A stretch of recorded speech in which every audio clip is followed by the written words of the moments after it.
వాగ్బలం ప్రేక్షకులకు నమస్కారం. మనకి గోచార రీత్యా రవి 13వ తేదీ ఏప్రిల్ 13వ తేదీ 2025 రాత్రి 3:21 అంటే శనివారం రాత్రి 3:21 మేష ప్రవేశం జరుగుతుంది. సూర్యనారాయణమూర్తి మేషంలోకి ప్రవేశిస్తాడు.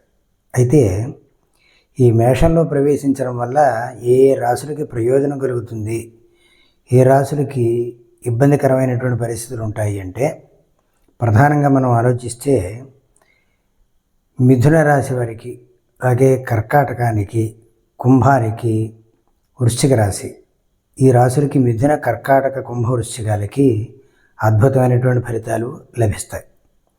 అలాగే మనకి కర్కాటక రాశి వాళ్ళకి గతం నుంచి కూడా పరీక్షలు ఉత్తీర్ణమై ఉద్యోగం కోసం ఎదురు చూస్తున్నటువంటి వాళ్ళు ఎవరైతే ఉన్నారో వాళ్ళకి విజయం వచ్చేటువంటి అవకాశం ఉంది.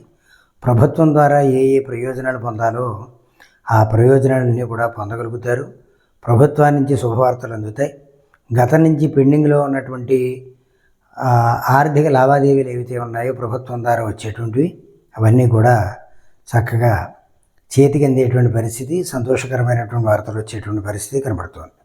అలాగే కుంభరాశి వాళ్ళకి విజయం అన్నదమ్ముల వివాదాల్లో కానీ, తండ్రితో చేసేటువంటి వివాదం కానీ అది సమసిపోయి వాళ్ళతో సఖ్యత, స్నేహ సంబంధాలు, గతంలో ఏ విధమైనటువంటి చక్కటి వ్యవహారాలు నడుస్తున్నాయో ఆ విధంగానే నడిచేటువంటి అవకాశం ఉంది. అలాగే వృశ్చిక రాశి వాళ్ళకి విజయాన్ని పొందడం, ప్రతి విషయంలోనూ వాళ్ళు ఎక్కడైతే పోటీ పడుతున్నారో, వివాదాస్పదమైనటువంటి విషయాలు ఉన్నాయో అవన్నీ కూడా సమసిపోతాయి. విజయం మీ వైపుగా ఉండేటువంటి అవకాశం సంపూర్ణంగా ఉంది.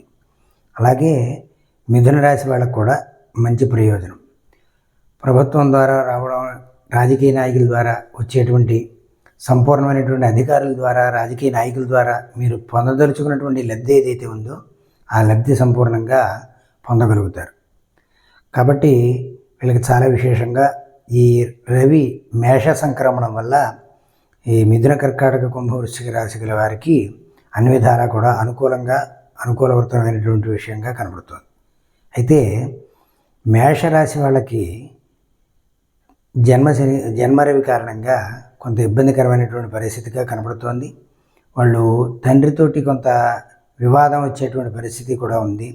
రాజకీయ నాయకులతో జాగ్రత్తగా ఉండవలసిన అవసరం ఉంది. అలాగే వృషభానికి వివాదాలు పడేటువంటి పరిస్థితి, అలాగే పెద్దవారు, తండ్రితో సమానమైనటువంటి వయస్సులో ఉన్నటువంటి వారితోటి కొన్ని వివాదాలు పొడసూపేటువంటి పరిస్థితులు కనబడుతున్నాయి. కొన్ని విషయాల్లో రాజకీయ నాయకుల విషయాల్లో కానీ, పెద్ద పెద్ద ప్రభుత్వ అధికారుల విషయాల్లో కానీ కొంత సంయమనం పాటించడం ఎంతైనా మంచిది. అనవసరమైనటువంటి విషయాల్లో వెళ్లకుండా మౌనంగా ఉండడం చాలా మంచిది. కన్యారాశి వాళ్ళకు కూడా అష్టమంలో రవి అవ్వడం వల్ల వాళ్ళకు కూడా కొన్ని చిక్కులు వచ్చేటువంటి పరిస్థితులు ఉంటాయి, ఇబ్బందికరమైనటువంటి పరిస్థితులుగా కనపడుతున్నాయి. అలాగే మీరు అనుకున్నటువంటి లోన్లు ఏవైతే ఉన్నాయో, దీర్ఘకాలికంగా రావాల్సినటువంటి లోన్లు ఏవైతే ఉన్నాయో అవి కూడా మరికొంతకాలం పట్టేటువంటి అవకాశం కనబడుతోంది. తులారాశి వారికి కూడా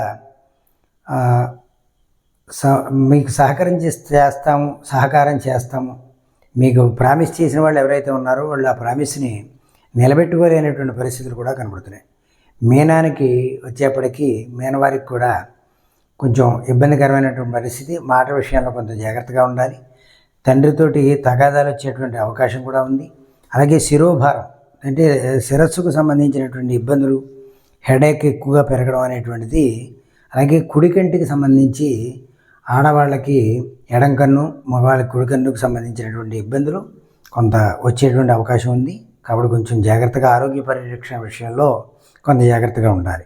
మరింత మెరుగైనటువంటి పరిస్థితి కోసం ఆదిత్య హృదయం పారాయణ చేయడం కానీ, సూర్యనారాయణమూర్తికి ప్రతినిత్యము కూడా దర్శనం చేయడం, సూర్య నమస్కారాలు చేయడం, కనీసం మంత్రాలు ఏం రాకపోయినప్పటికీ కూడా 12 సార్లు ద్వాదశాదిత్యులను తలుచుకుని నమస్కారం చేయడం వల్ల గొప్ప ప్రయోజనం ఉంటుంది. అలాగే జిల్లేడు వృక్షం చుట్టూ కూడా ప్రదక్షిణ చేయడం వల్ల మంచి ప్రయోజనం కలుగుతుంది. రవి ద్వారా వచ్చేటువంటి దోషం అంతా కూడా నివృత్తి చేయబడి అనుకూలమైనటువంటి స్థితిని ఏర్పడడానికి అవకాశం ఉంటుంది.